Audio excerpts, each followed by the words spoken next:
김용빈 소속사가 올해 새 앨범을 내지 않는 충격적인 이유를 공개했습니다. 서울 강남의 늦은 가을밤, 차가운 공기 속에 불이 꺼지지 않은 건물이 하나 있었다. 바로 김용빈이 속한 원스타 엔터테인먼트의 본사였다.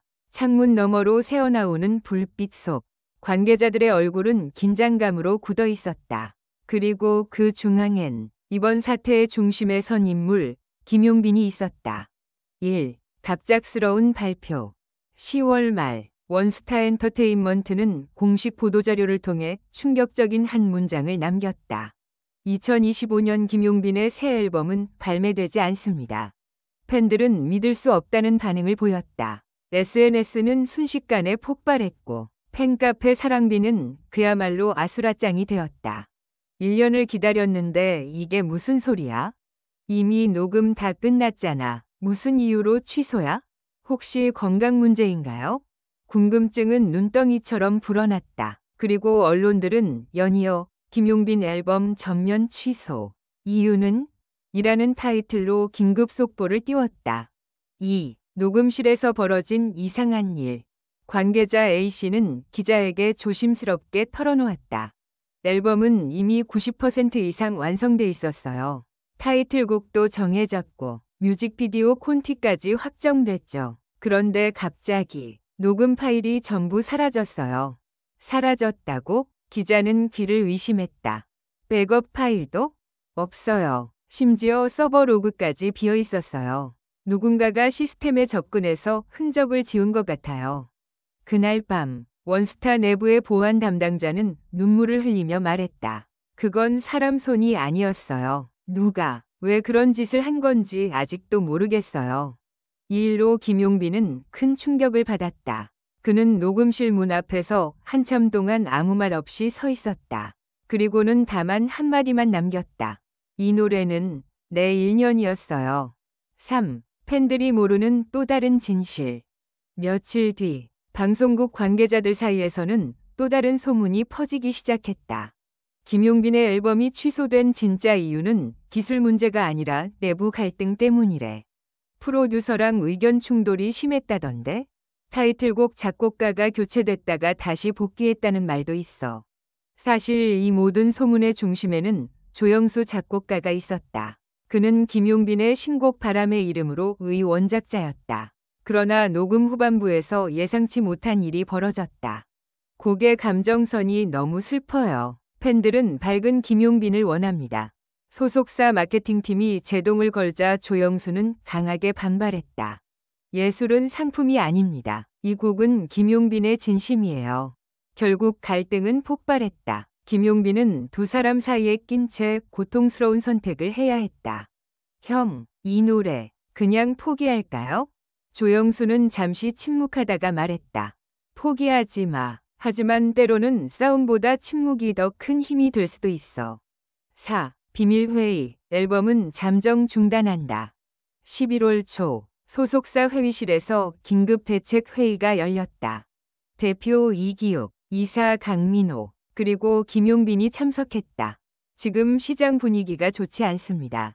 방송 일정과 맞물리지 않으면 손해가 커요. 하지만 이미 팬들은 기대하고 있습니다. 그렇기 때문에 더 위험해요. 완벽하지 않으면 안 돼요. 그리고 결국 대표는 결단을 내렸다. 앨범은 올해 내지 않는다. 모든 일정은 잠정 중단이다. 그 말이 떨어지는 순간 회의실 공기가 얼어붙었다. 김용빈은 고개를 숙였다. 손끝이 미세하게 떨렸다. 그는 속으로 중얼거렸다. 완벽이라 나는 이미 내 모든 걸 걸었는데. 오, 새벽의 녹음실, 홀로 남은 목소리. 그날 밤 그는 혼자 녹음실로 돌아왔다. 조명이 꺼진 방 안, 마이크만이 희미하게 빛나고 있었다. 김용빈은 다시 한번 그 곡의 첫 구절을 불렀다. 바람이 멈춘 자리에 너의 이름이 남아. 눈물이 흘러내렸다. 그 목소리는 마치 찢어진 마음의 울음소리 같았다. 엔지니어의 컴퓨터에는 아직 복구되지 않은 폴더 하나가 있었다. 파이널 밑줄 V13, 리스토어, 와브. 누군가 그 파일을 몰래 백업해 두었던 것이다. 6. 팬들의 움직임. 이 사실이 팬들 사이에 알려지자 SNS는 다시 폭발했다. 앨범 복구 프로젝트를 자발적으로 시작한 팬들은 전문 엔지니어에게 도움을 요청하고 해킹 흔적을 추적하기 시작했다. 이건 단순한 취소가 아니야. 누군가 김용빈의 음악을 막고 있어. 사랑빈 팬카페는 매일 밤 토론으로 불이 꺼지지 않았다. 심지어 몇몇 팬들은 소속사 앞에서 별표 김용빈 앨범 공개하라. 별표라는 팻말을 들고 서 있었다. 그러던 중 한 팬이 USB를 소속사에 보냈다. 그 안에는 익명의 메모가 있었다. 이 파일은 잃어버린 노래의 조각입니다. 그가 다시 노래할 수 있도록 해주세요. 7. 반전의 순간. 12월 초 원스타 대표는 갑작스레 기자회견을 열었다. 오늘 우리는 중요한 결정을 발표합니다. 플래시가 터지고 수십 개의 마이크가 앞으로 향했다. 그의 목소리는 떨리고 있었다. 김용빈의 앨범 발매 취소는 기술적인 문제나 내부 갈등 때문이 아닙니다. 사실은 그의 곡이 국제 콩쿠르에 출품되어 있습니다. 규정상 결과가 발표되기 전에는 음원을 공개할 수 없습니다. 순간 기자들은 웅성거렸다. 무슨 말이죠? 국제 콩쿠르요? 어디에 출품된 겁니까? 대표는 조용히 말했다. 프랑스 샹송 아카데미 글로벌 보컬 작곡 부문입니다. 심사위원 중 한 명이 직접 김용빈의 데모를 듣고 요청했습니다. 충격적인 진실이었다. 앨범이 사라진 게 아니라 세계 무대에 오른 것이었다. 8. 마지막 장면 김용빈의 미소. 며칠 후 파리 현지 시간 새벽 2시 샹송 아카데미 심사 무대 영상이 공개되었다. 흰 셔츠를 입은 김용빈이 조용히 무대에 섰다.